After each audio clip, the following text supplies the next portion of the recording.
பத்திரிகை மற்றும் ஊடக நண்பர்களுக்கு வணக்கம்.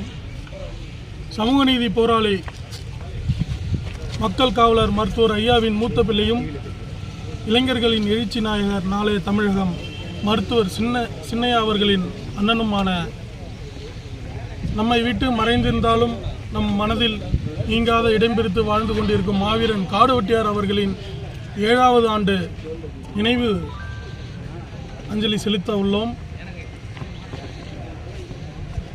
காடுவெட்டியில் அமைந்திருக்கும் அவரது மணிமண்டபத்தில் இன்று புகழஞ்சலியும் வீரவணக்கமும் செலுத்தி மகிழ்ந்தோம்.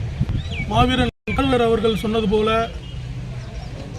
மருத்துவர் ஐயாவின் ஆணையிணங்க வருகின்ற 26 தேர்தலில் மருத்துவர் சின்னையா அவர்களை முதல்வர் ஆக்குவோம் என்று உறுதியளிக்கிறோம்.